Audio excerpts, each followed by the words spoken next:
Look at the sky tonight for the Da Vinci glow at the crescent moon. You'll have to look west. This is the Spaceweather latest. Something unusual tonight. When the sun goes down, step outside and look west. The crescent moon is approaching Venus for a side-by-side meeting today, February 27th. So be sure to look for a ghostly image of the full moon inside the arms of the crescent. That is the Da Vinci glow. And pictures are easy to take and may be submitted. Now we also know that we have an increase in cosmic rays.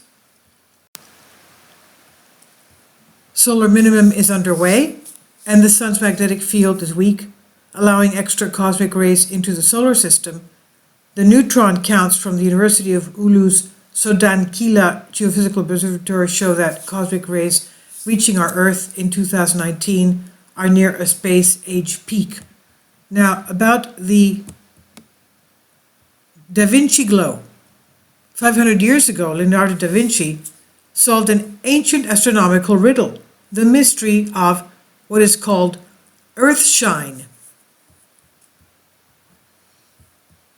According to NASA.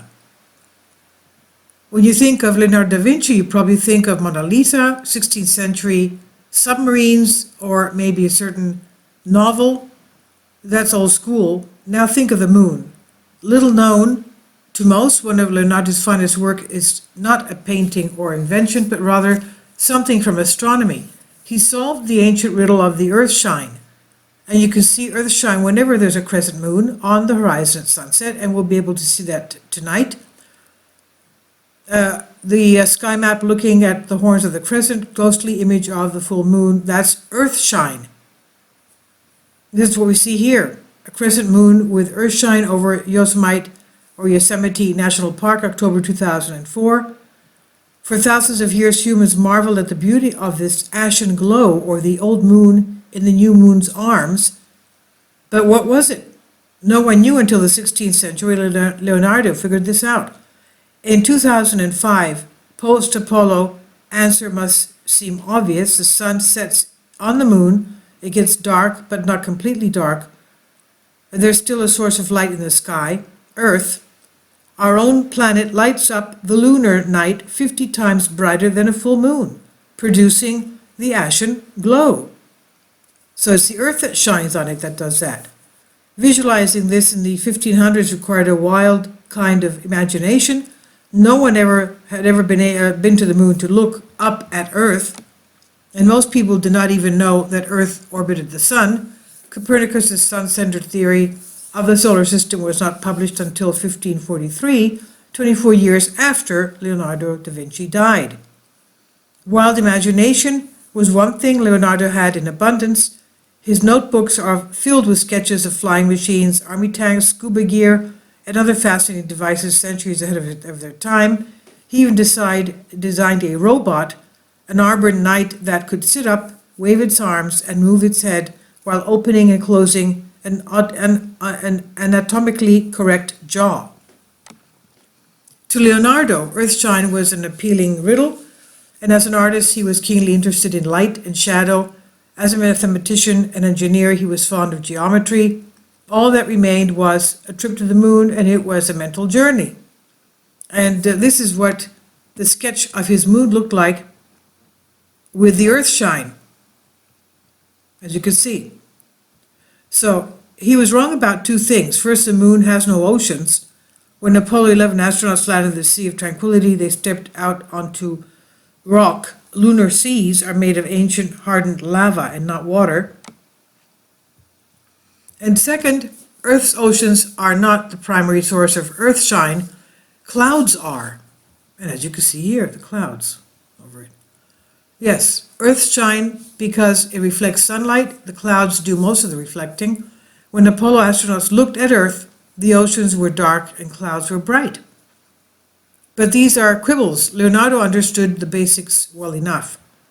So, now in the decades ahead, humans are going to travel in person where Leonardo's imagination went 500 years ago, and NASA plans to send astronauts back to the moon. And, okay, no later than the year 2018. Well, obviously, this is a very old article that we're reading. It doesn't say when the date, oh, it was 2005, okay. So that is what Earthshine is. That's what we'll be able to see today, and we'll be able to take a picture of it. Okay, this is on Spaceweather and NASA. Now, Comet, Nebula, Galaxy images.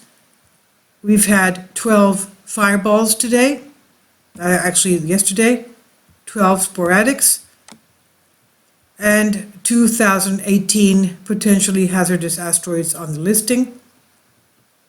And I'll leave links below for you for this. Thank you.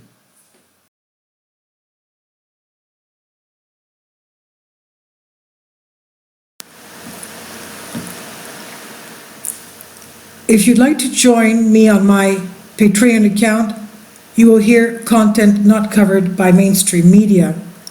These riveting stories will be based on my research, and I will state my opinions and give my personal insight on diverse and controversial subjects and world events not covered by mainstream media, and not supported by YouTube guidelines. So whatever I have on my Patreon, most of those will not be on my YouTube channel. Please consider becoming a member today. More of the most significant and important videos will be on my Patreon channel.